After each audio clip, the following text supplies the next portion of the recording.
Good evening. I'm Rafael Martinez, and this will end in darkness. And this is liquid death water. That's very tasty and seems to sponsor every podcast but this one.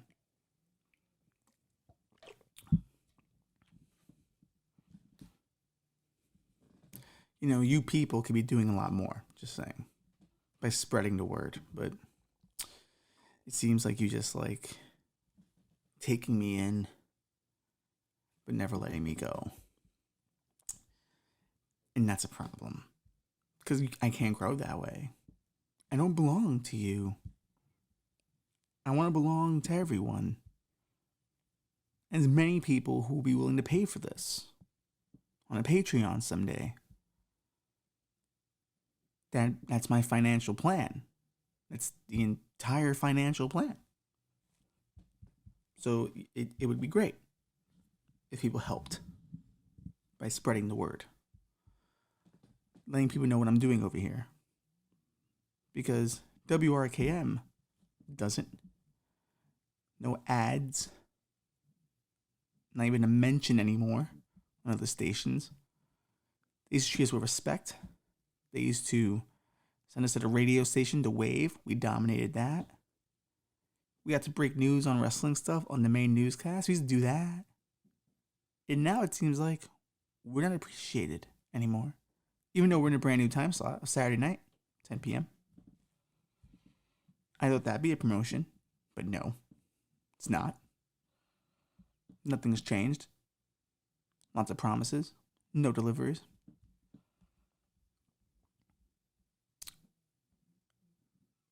But that's not the point. Because I have big news. Huge news. Life-changing news. The kind of news that if you don't know yet, you're dead. You don't exist if you don't know this news. If you don't know this news, I don't know what to tell you. Where have you been? Clearly, you're not following any of my socials. Twitter, Instagram, Facebook.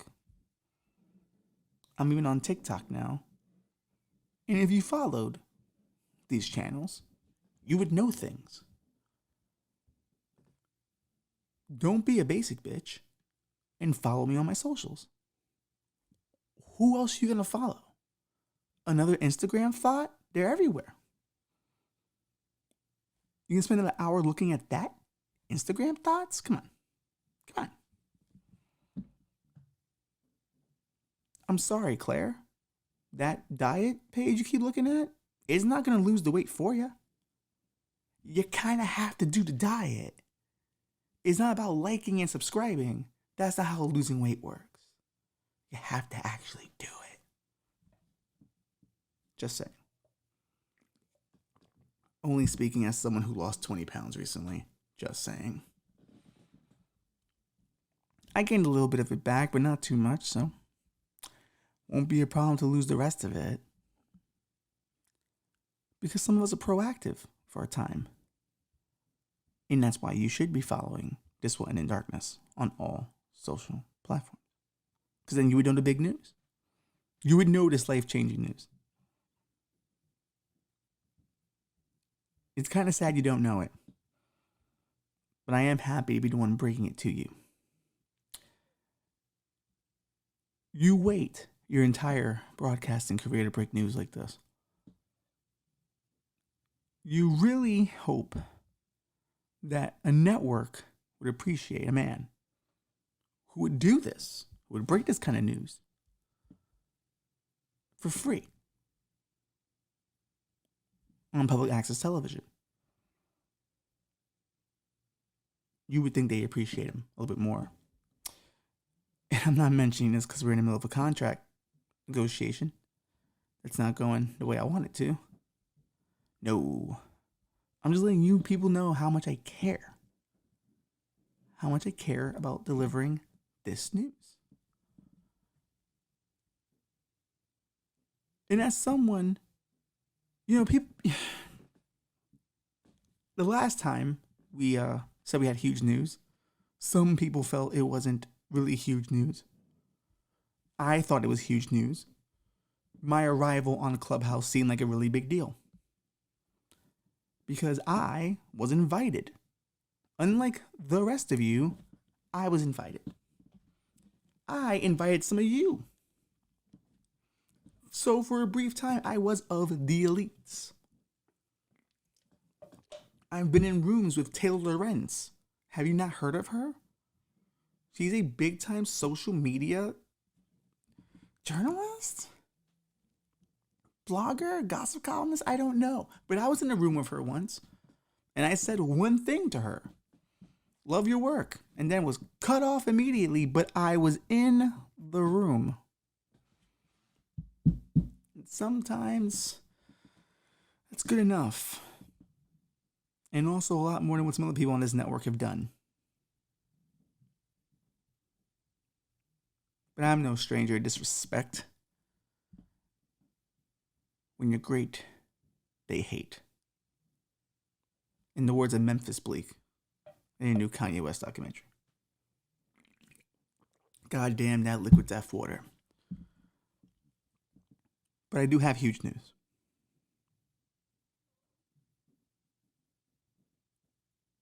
And I think you still should have celebrated my arrival on Clubhouse for the huge news it was. It was my ascent, but none of you cared. So, none of you promoted that and showered me with the gifts I deserve. And I'm not feeling unappreciated because my birthday's coming up. I'm not feeling that way at all. I'm not even celebrating my birthday. I don't even fucking like my birthday. But it'd be nice if I got some appreciation. Just a little bit. Anyway, big news. On this show, we often talk about the ever-changing landscape of real estate, though we don't know very much about the mysterious real estate. One thing we know for sure is that for a while during the pandemic, no one was paying rent. And for some landlords, it went pretty bad. Liquid death water. But it's gotten pretty bad. Worse than we thought. Now a lot of these landlords can't maintain the properties and are forced to sell. And they're selling to companies like BlackRock Investments because they want to be your corporate landlord. We talked about that here before. Mentioned it several times. You will own nothing and be happy, but not to be outdone. Not, I respect it so much. I truly do. It's the most honest grift I've probably witnessed in a long time. Because it's so of the time and it needs to happen. It's the next stage of evolution. It's time. We've all made this decision. And this company was so sweet in just doing it without having to be asked. They just read the field and went, we're going to do it. Ladies and gentlemen, Disney is in the real estate game. That's right. With something they're calling story living. Allow me to regale you with what story living is.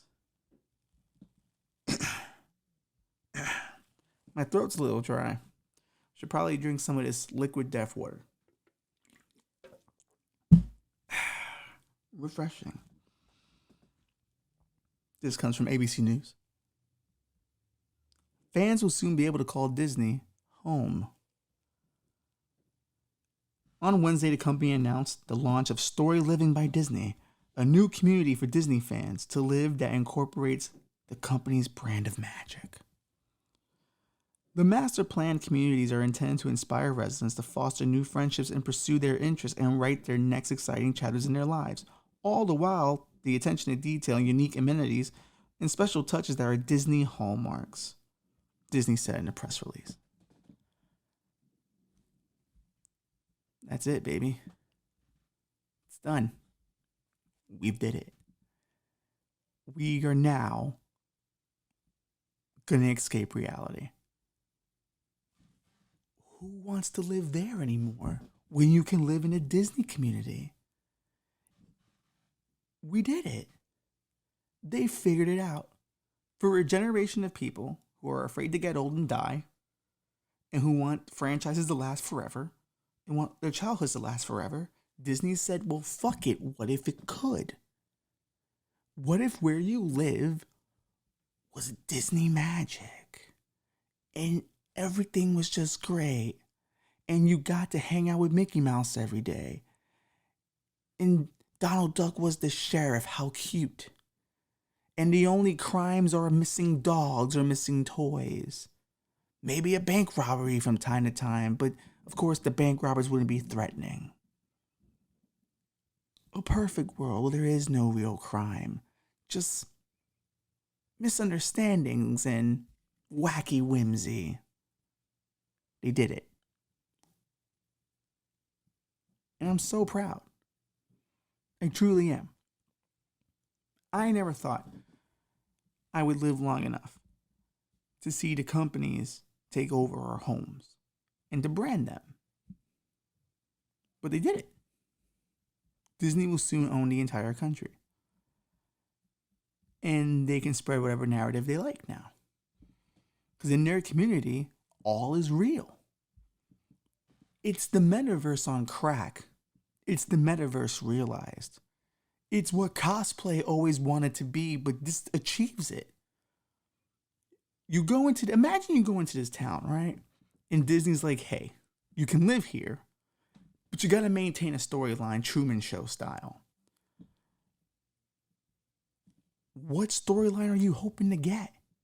You're the janitor at the high school? You're the mechanic at the gas station? Maybe you're the mayor of town. Who knows? But the storyline's written for you. And you don't have to think about anything anymore. The Disney, what they call them, magic makers, will make your life happen for you. And then people, it says this in the article, can buy day passes to visit your community. So they too can be wrapped up in the whimsy you live in every day.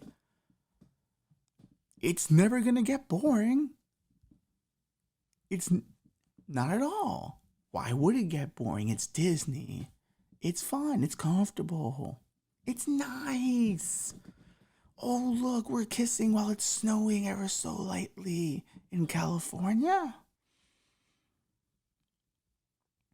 Oh, look.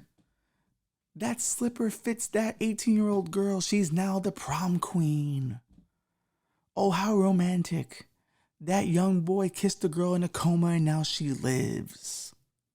That's not weird at all. Especially because they're strangers. There'll never be complaints like, this fairy godmother mayor we got here, this bitch can't get anything fucking done. Have you seen what's going on over on Donald Drive? There's potholes everywhere. No, that's never gonna happen. Swing. Instantly fixed. The kids will all hang out in Fantasia Fields and do mushrooms for the first time. Well, that's not really Disney. They'll drink a lot of soda pop. I just hope that they go full Disney and they don't just stick to the magic. They actually go into other franchises like the Marvel Cinematic Universe. Imagine Ultron attacking your town and throwing Iron Man into your house, and you're the only one to survive out of your family from that. It's true to the experience. It's part of the story living. It's not a tragedy. It's character building. It's what you signed up for. And then people can, with their day pass come and go, wow, Ultron decimated his entire neighborhood. Wow, look at that guy over there crying for his family. He's really giving it his all.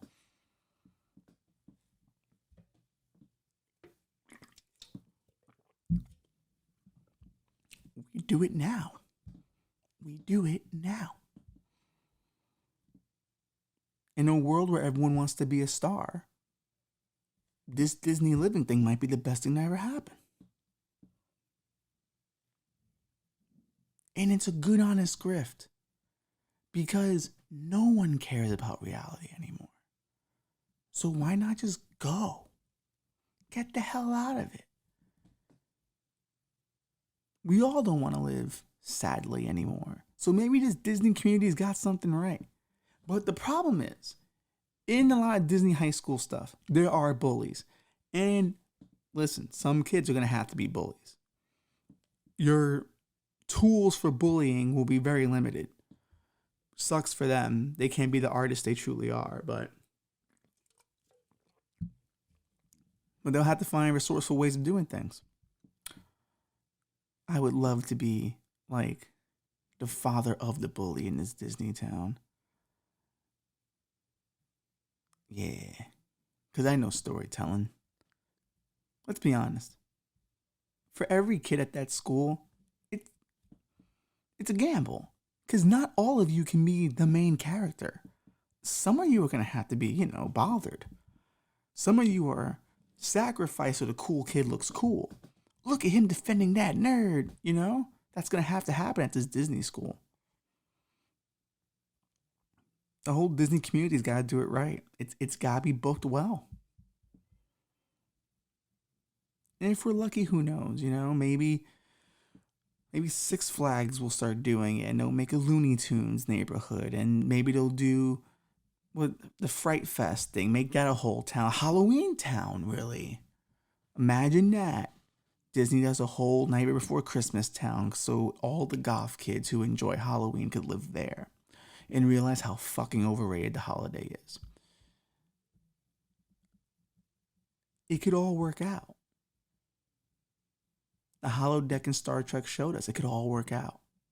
Just live in the fantasy for a while. And who says you have to live there forever? Maybe do 10 years in the Disney community. Do 10 years in a fantasy world. It might do you some good. Because shit we're in now, not good. Not good. But if we're going to lie to ourselves, let's go to a place that's a full-on lie. And that's the beauty of the Disney community. Like, you'll accept that it's not real. Like, you'll go, oh, it's not real, but it's fine. It feels more real than the real world. Okay, it makes me happy. But the real world is real. And it is also equally as fake. Not that deep of a thought. But it is a problem. It's a problem. The world's changed now. We can choose reality.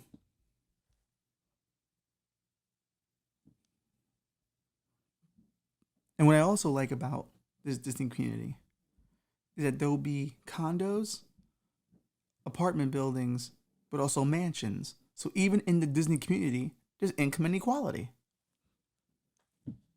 So they kept some things of the real world in there. Good for them. Good for them. But it's all about the experience now. It's all about everyone's personal experience. They want their personal experience to be happy. They want their personal experience to be good experience. They want just to be happy. And that's a very flawed concept. I'm not saying being happy is a flawed concept. Being happy is really nice, but the pursuit of always being happy, let's be honest here. Everyone feels that whatever happened to them was the most unique thing that could possibly happen to them, but it's not true. It's not true. But maybe in Disney community it can be. But can it really? Like, if you're all living in a Disney magical place, like, not all of you can have fun. There's gonna have to be some poor people. Yeah, and that's not sustaining itself for any poor people. I don't know how they're gonna pull that off. You need poor people to run that. You need poor people to run your park. You're gonna need them to run your community. I wonder, how do you sign up to be a sheriff there? And that's another thing I was thinking about. Like when's the first police brutality case in Storyville?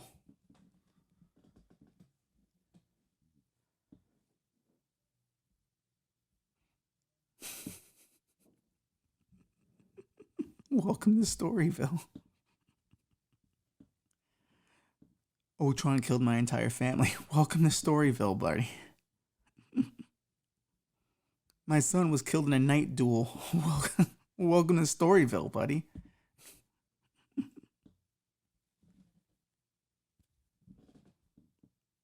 I'm excited. I'm excited for them.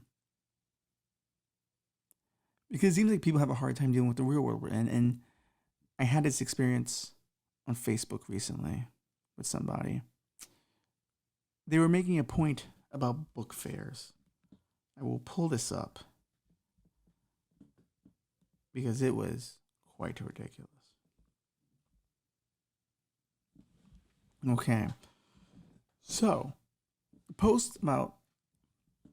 So, this guy's talking about school fairs. And he's like, the scholastic book fairs are harmful to children for lower income families.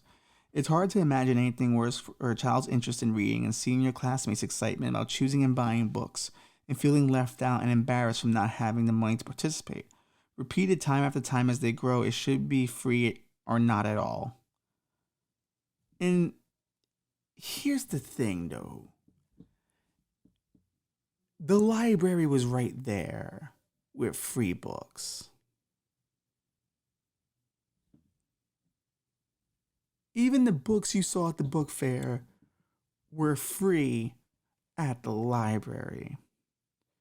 Now, as someone who attended many book fairs as a kid, the book, not being able to afford a book at the book fair did not traumatize me. What traumatized me was, well, let's see, the crack epidemic, Reaganomics, extreme poverty, gang violence, and just crime as a whole. It wasn't the book fair. And if the book fair traumatized you, your childhood's great. You had no problems. Your problem was really poverty. It wasn't the book fair. Your parents were broke. And I always found it to be weird that a parent can give a kid $5 to at least get a bookmark at the book fair. The book fair is actually pretty damn cheap. It's actually pretty damn cheap. You start to wonder, how are you budgeting this money? Even in cases of extreme poverty or having not enough money at the house, my mom made sure if the book fair was coming up, I had money for the book fair. She made sacrifices. That happens. Sometimes you sacrifice some things so your kid can have some things. It's sometimes a new concept for people. The book fair was traumatizing. The book fair that was in the library with free books was traumatizing. I, of course, commented these very thoughts and sentiment. And a lot of people agreed that was quite soft of the poster to blame the book fair. And it was soft. You can't blame the book fair for existing. You can blame poverty for those kids not being able to afford books, but the price of books are the price of books. I don't blame Old Navy for me not being able to buy their jeans, even though I can, but you know what I mean. If I'm broke, I'm broke. That's how it is, bro. But it seems like we always try to find these little things, these little fake traumas, to justify all the other traumas that we just go unchecked with. Like, oh, the book fair didn't let me read. If I only had been able to buy a book at the book fair, I would have developed a stronger sense in reading. Really? You mean the free books didn't do it for you? But the book fair. You needed the book from the book fair. But not the list of Goosebumps books that were in the library for free? It's fucking ridiculous. It's this lack of self-responsibility I just don't get. And someone made a point, well, it should be free. I'm like, well, no, the library is already free. The book fair is meant to be a special thing, and a lot of times that money goes back into the library. People brought up, well, this one girl brought up, oh, my parents couldn't take me back to the library in time a lot, so I'd always bring books back late and be charged late fees. Okay, let me ask you a question. Could you ride a bike? Could you walk? Hey, I used to walk to the library all the time. I used to skate to the library all the time. When you'll want something, you'll do it. It's about building habits. When you want to build a habit, you'll build a habit. You'll spend the time to do it. Spend the time to do it. See, I gotta spend time figuring out how my Lisp operates so I can stop it. But thank you to Liquid Death Water for being here. When you want to build a habit, you'll build it. When I wanted to be a better, or not a better reader, but I guess a more avid reader, I went to the library. I went every other weekend. When I had my skateboard, I went down there, took out a book, brought it back. Didn't bring it back late because I knew responsibility and I didn't have the money to pay late fees like that. So if you're paying late fees for a free book, that's on you, my guy. Literally, all you have to do is go, get the book, take the book, read it, and then bring it back. It's the simplest free transaction you can have. It's not rocket science. And I never relied on my mom to take me places. If she was tired from work, I'm hopping on my skateboard and I'm doing it myself. You gotta be a self-starter. You always had to be a self-starter. It just seems like so many of the things that we want to have happen for us, we wish people had handed it to us. Oh, here's a love of reading. Here's a love of all these things that take time to build.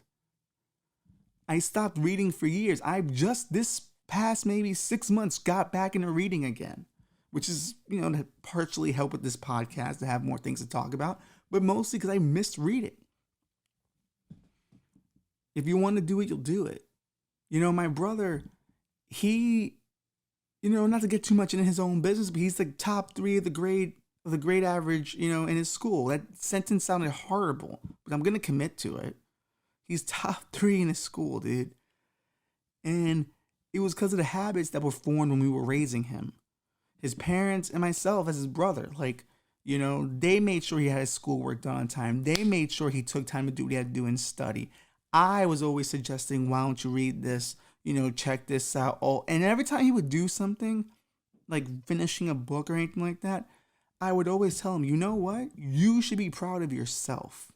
Not that I'm proud of you, because it doesn't matter if I'm proud of you or not. You should be looking at yourself and thinking, am I proud of myself? It took me so many years to figure this out. And I would tell him, you should be proud because you finished the book. Not many people do. They don't. It's now easier than ever to get books in the hands of children. They have tablets for the most part. Even these little kiddie tablets have children's books on them. You let your kid play with your phone, how about you put a storybook on there so they can read shit? You got them an iPod or whatever, put books on it.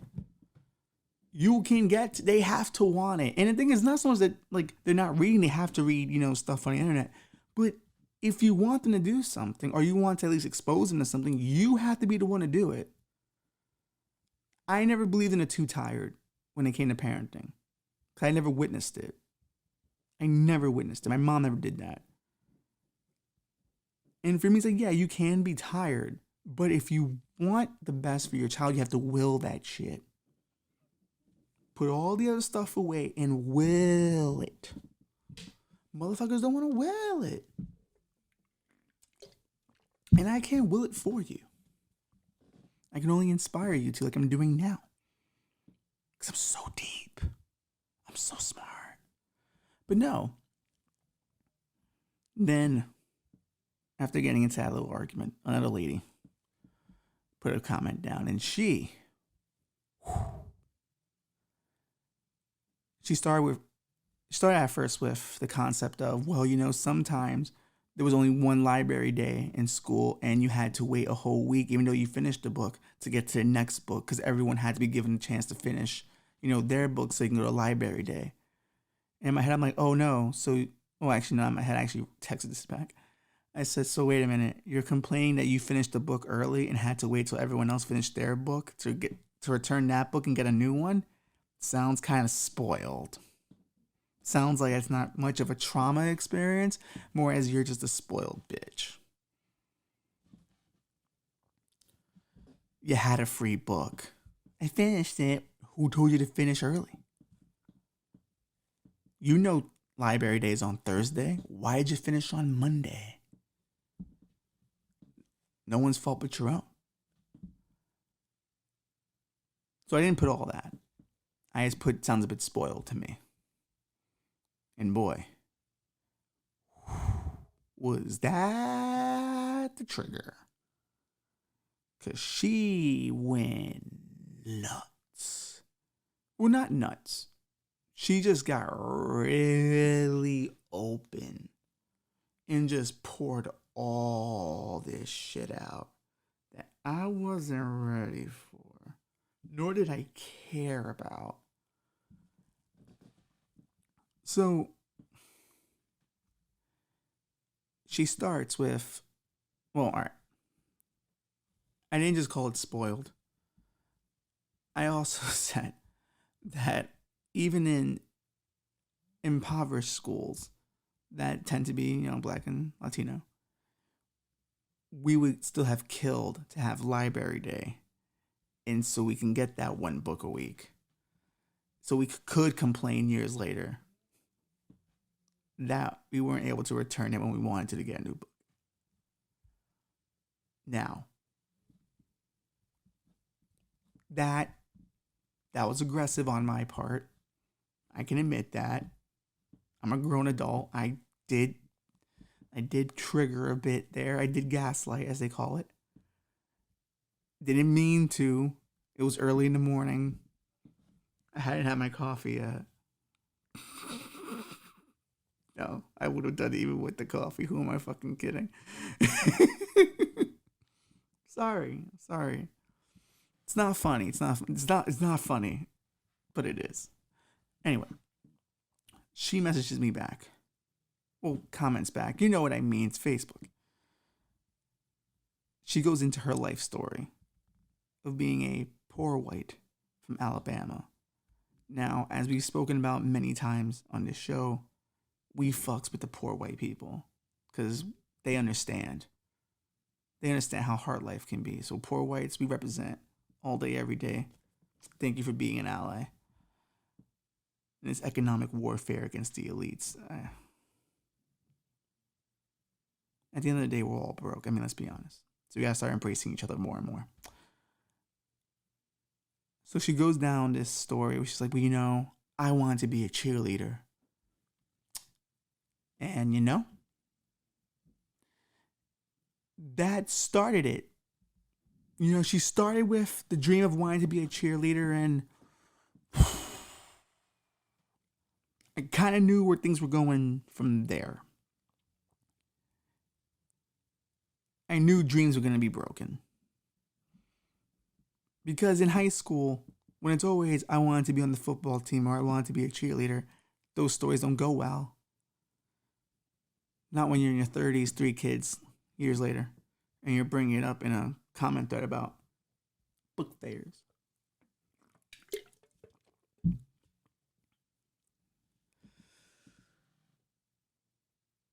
So she goes into it. And she goes, you really couldn't get into cheerleading unless you had an early start in gymnastics. And they don't really consider you unless you have that kind of background. I'm actually saying it in a much more nicer way than she said it. She actually said it extremely frantic. And caps, non-caps, words that made no sense. But I will dignify her in this retelling. I will not use this time to slander. Well, not really slander. There's evidence. But I'm going to give her the benefit of the doubt that her feelings were real. So she goes on and she goes, I was never able to do gymnastics because my family was poor. And she's like, and I'm tired of hearing about poverty being a race issue. It's not a race issue. Everyone's poor. And for a minute, I'm like, okay, that's a fair point. And I kind of like where this is going. Maybe now I can explain to her that, hey, even though you were poor, you still had a free library. And that's a privilege over kids in dirt poor countries. She goes on about how she went to tryouts. And when they asked her, have you ever had prior gymnastics experience? She said no. And they told her, well, you just wouldn't qualify. And I'm not laughing I'm not laughing for why you think I'm laughing. I'm laughing because for her, this was the moment that changed her entire life. Being told you could not join the cheerleading squad changed everything. And arguably is maybe a bit more traumatic than the book fair. Because that's a rejection and the other's just poverty. But rejection hits you in the soul. Poverty, that's an all body experience. Every part of your body experiences that. But rejection is something else. And she goes on about how she cried, and then her teachers weren't necessarily supportive of her dreams of being a poet. I guess because they saw what happened with the cheerleading. But she talks about how, her teachers in this poor school were not motivated because they weren't paid well. Which, horse shit. Because, all right, maybe that's her personal experience, but I don't think that's a general experience. In high school, I went to Washington Irving High School. We were fucking broke, but like every teacher I had there was fucking awesome. They legitimately wanted us to succeed. It was bizarre. Except for our guidance counselor who told me my dreams were foolish. Sucks to be him. I'm on WRKM drinking liquid death water. In the middle of a contract dispute. They better fucking pay me. So, she talks about how, she never felt properly supported in school because of the finances and growing up poor. Now, this doesn't necessarily convince me I was wrong for being mean to her. Granted, that does suck. That sucks hard. But it's quite funny. Only because it's cheerleading involved, and I find that to be hysterical. But I've had some time to sit with it, so I'm not laughing hysterically now. But then she brings up her child. And that's not fair. It's not fair. Because that's my weakness. Children, though I often say babies are really annoying, but I love them very much. Not in that kind of way, you fucking sicks. Fucking sickies. Sickos. It's not how I love them. I like being a nurturer, teaching them stuff, being a big brother, a big cousin. I like that stuff. Can't wait to be a dad someday. I'm into that shit.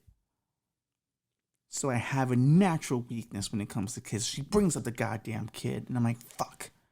And I know this does not go anywhere good.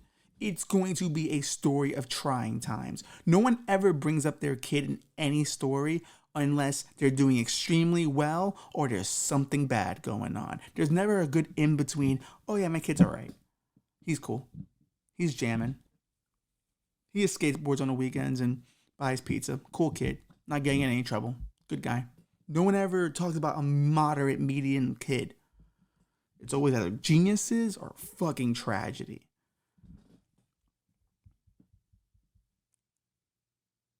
And I know for a fact it's not going to be a triumphant story because how her story went. And because she has to double down on her poverty being more stronger than my poverty, which I found that interesting. We were in a poverty battle. A poverty powwow. So, she says her child has autism. And I was broken. I was done.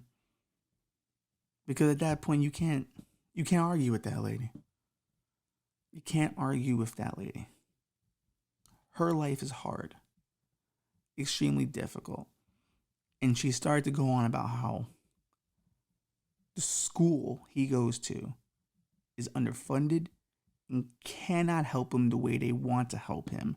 But they also don't want him to go to a different school because they enjoy the funding him being there brings into the school. It is a fucked situation. So she talks about all the challenges of getting him outside help because the poverty at her school could not do right by her. I don't know what this has to do with book fairs. But if what I gather is to be correct, schools are poor. And I don't know what that has to do about buying books at the book fair at the library. Maybe it's because parents can afford to buy them at the library, so they can't afford to support their local school. Maybe the correlation's there.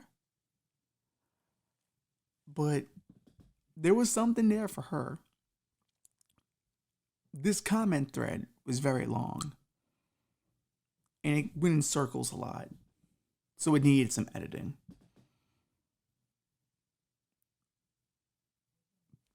But the kicker was, the comment she was responding to, I had already removed because I felt it was unfair to her. So I withdrew the insult before she responded. And here's the thing. I withdrew that response midnight. She responded at 9 a.m., which means she read my insult, or I guess aggressive comment, and huffed and puffed for hours about it. It's all she could think about. This motherfucker challenged my poverty. I grew up poor too. The book fairs were bad to me too. Everything was bad to me. Oh, wait till I fucking get this guy. And she probably sat there crafting what she felt was the perfect manifesto of her life. This glorious Facebook comment that would shut me and the rest of the world up and would kill all her demons one by one. All for a comment that was already deleted. And I had already withdrawn. I responded back to her, ma'am, I don't know if you noticed, but I took down my comment before you even commented back because I felt what I said was unfair. Now, to what you just commented, may I say, you should really talk to somebody about that, and they can help you work through that trauma.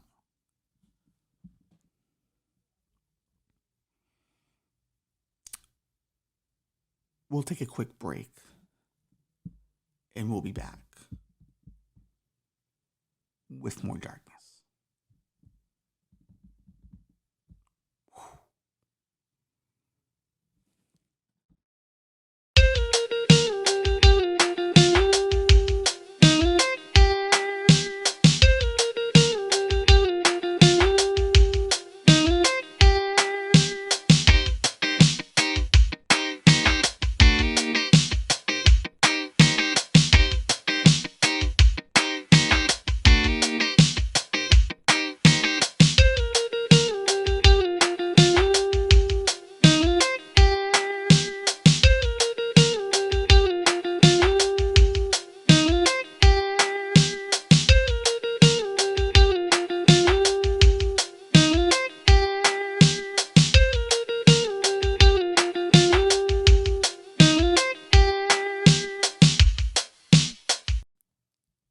We'll come back to This Will End in Darkness.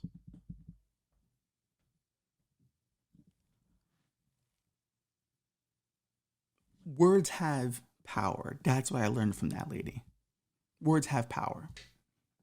Words can be destructive and also can do a few other things. They have magic to them. Maybe that's what Disney's hoping for. It has magic through the words and concepts to make people feel better. You can certainly use it to make people feel bad.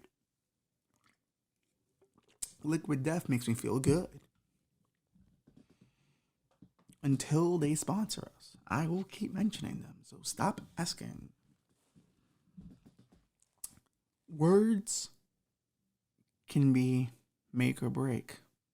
not just in life, but sometimes in the afterlife.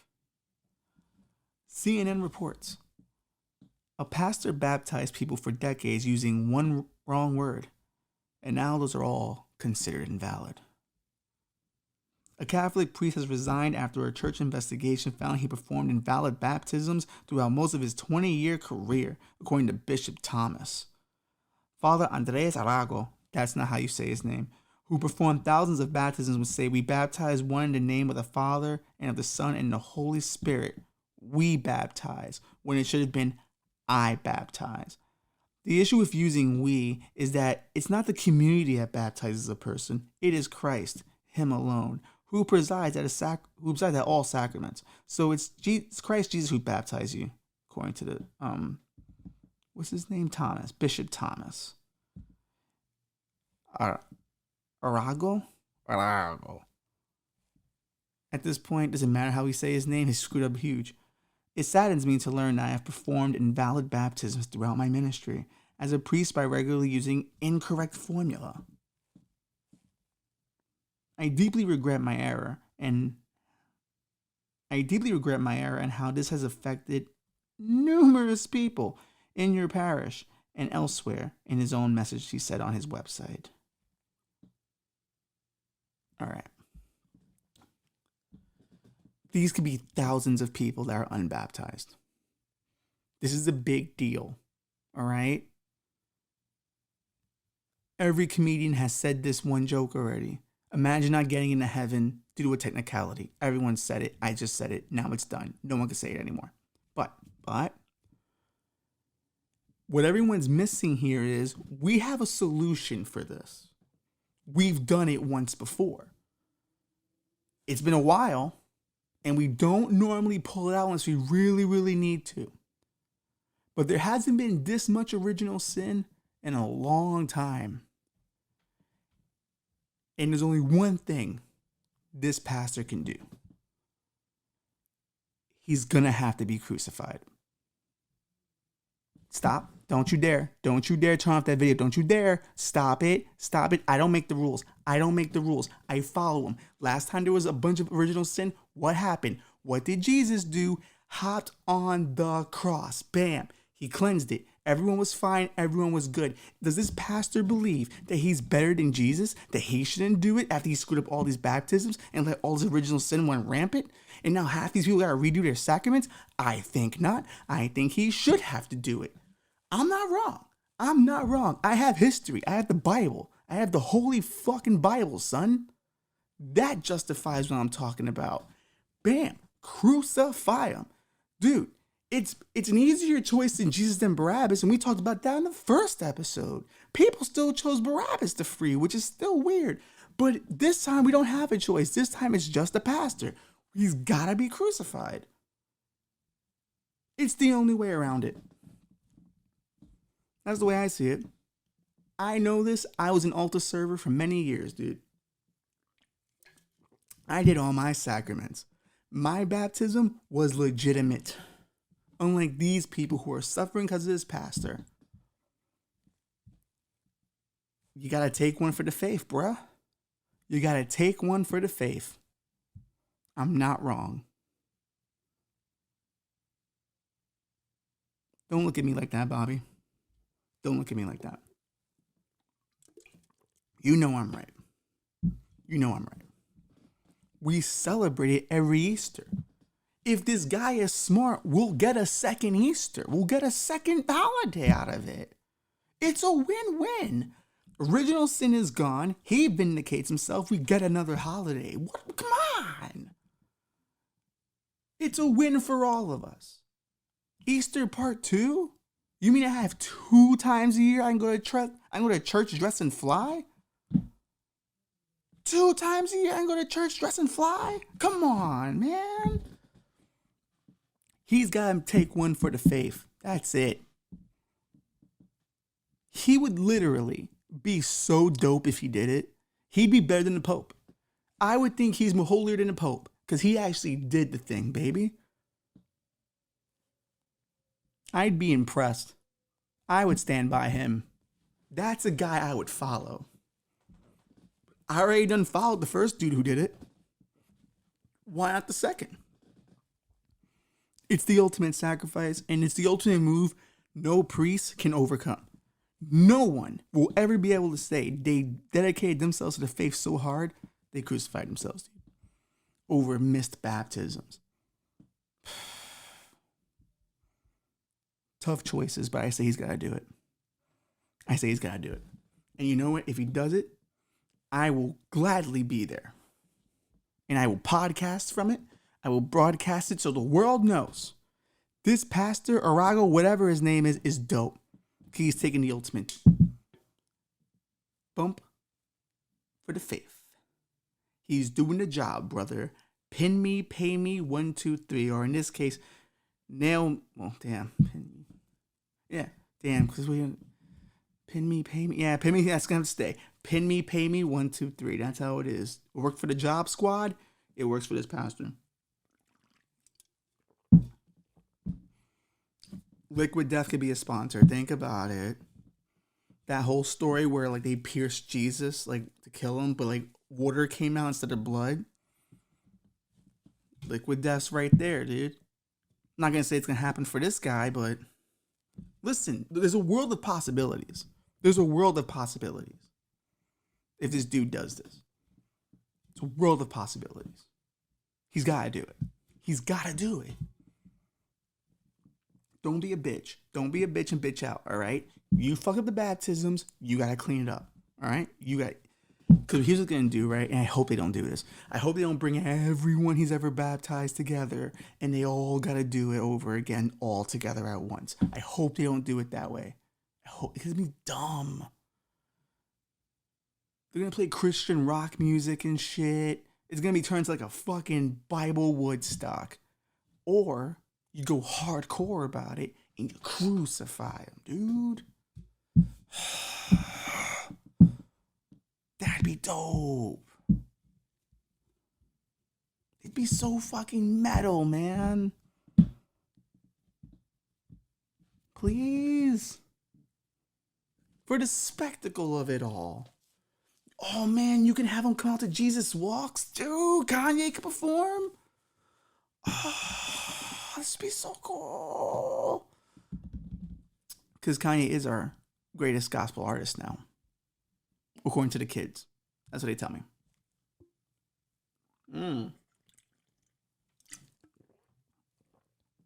I think I'm almost out of Liquid Death water. I'm all out. Good thing I got a second can of Liquid Death water. Hydrated.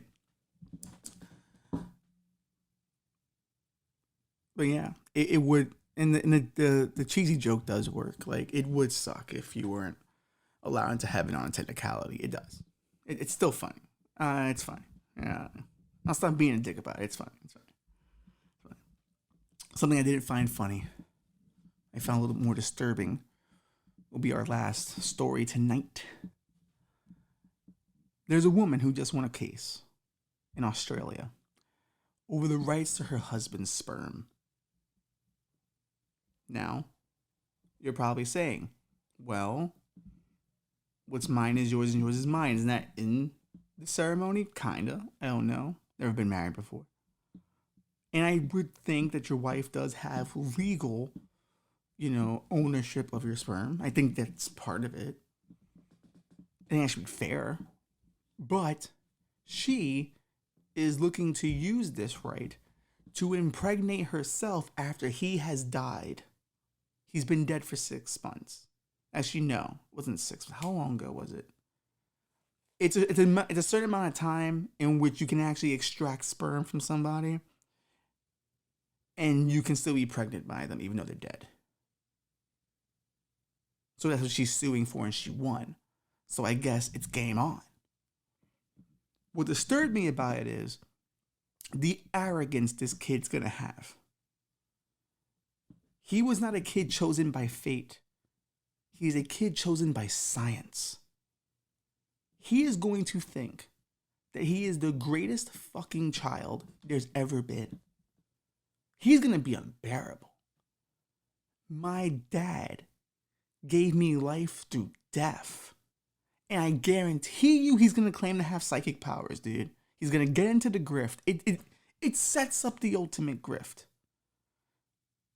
And I always thought my child would pull off the ultimate grift. But I'm not that committed to kill myself and get into this situation. But this kid could very well be the worst thing that ever happened to us. And it wasn't given to us by fate. It was just by some selfish bitch's desire to have her husband's child, even though they're no longer together. Which is weird, really, for him, because now someone else is going to be raising his kid. Because she's going to move on. Everyone moves on. Everyone says, I'll never let go. They move on. Rose said that in Titanic. I'll never let go. But she definitely had kids with somebody else, didn't she?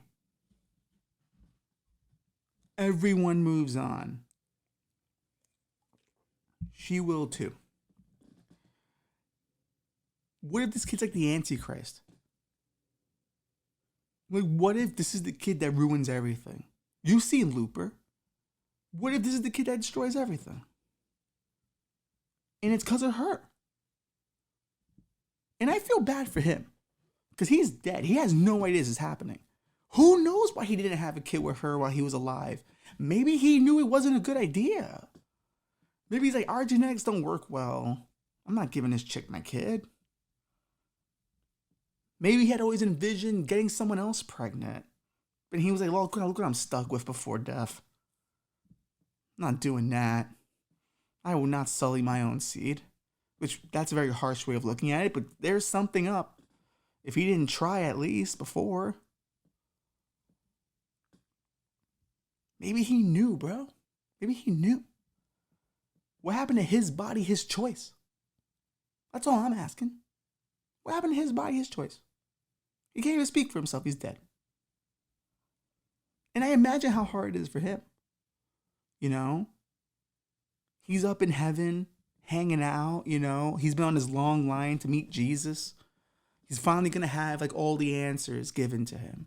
Like, he's been waiting for this his entire existence. Jesus, on the other hand, has been doing this forever. And he's just kind of bored. Because the same questions all the time. Why are we here? What's the meaning of life? Blah, blah, blah, blah. No one ever asks anything interesting when they die. That's what I'm assuming for our old friend JC. But the guy finally gets there. And Jesus is like, hey, how's it going? Yeah, it's me. I'm Jesus. And like the first thought this guy has is like, holy shit, Jesus is black. And Jesus is like, I heard that. I read your mind. I heard that. And I get that a lot, actually. A lot of people are always surprised I am a darker tone. But that's me. I was raised in Galilee, and that's how I do my thing. So, what questions do you have, dude? Like, what do you want to know about life? Like, what's been bothering you? And of course, he asks, what's the meaning of life? And Jesus goes, yeah, I guess that again, right? And he starts going into it, and the guy is like mesmerized, right?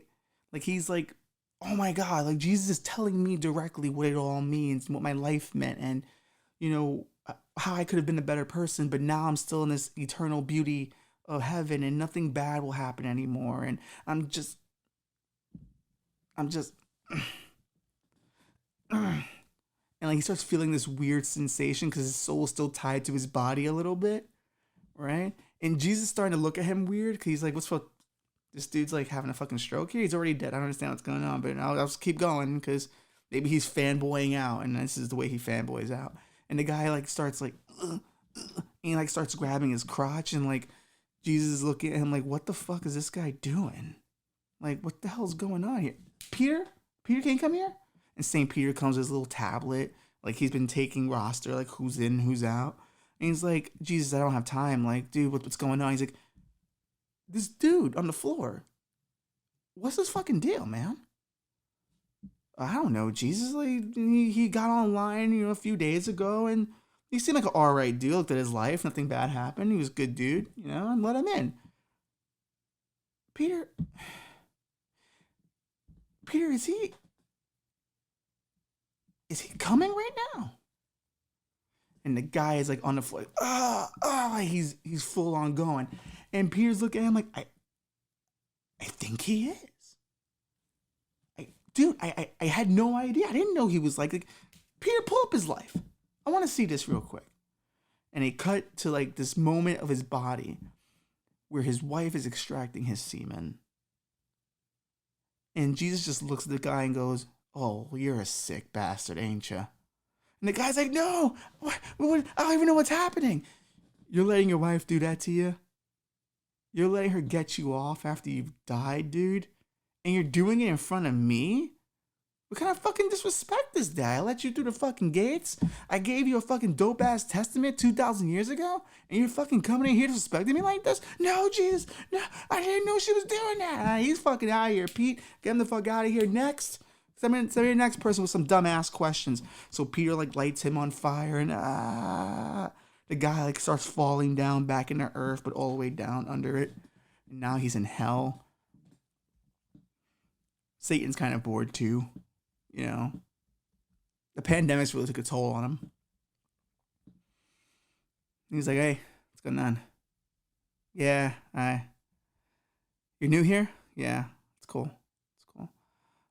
So what are you here for, man? Like, what are you here for?" "My wife, she was jerking off my dead body to extract semen from me." "Oh yeah.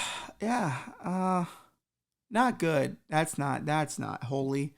It's not holy at all. Are you into that kind of thing? Like that's just weird." No. I didn't know she'd do that. Like, I just thought we'd just die peacefully and everything would be fine. Well, okay. Well, you're here now, so get used to torment, you sick bastard. I gotta take this phone call real quick. Hello? Oh, hi, Jesus. Yeah, he's here. Yeah, I'm looking at him now. Yeah, he's not coming now. No, I think he might have just came all he can at this point. Yeah, he all calmed out. It was good to hear from you. You know, we're still on for that final battle called Armageddon, right? Okay, cool. Just want to make sure. Yeah. Just want to stay on track. Great. Oh, what was that? Okay.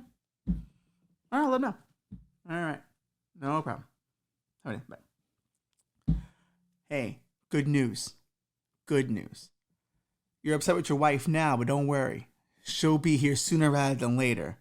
And as for your kid, he's a real piece of shit. Just you wait and see.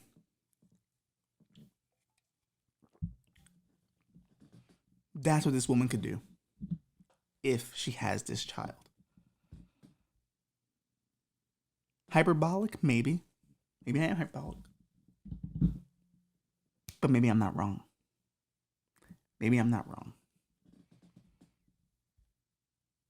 Well, with that being said, as I take my last sip of liquid death water,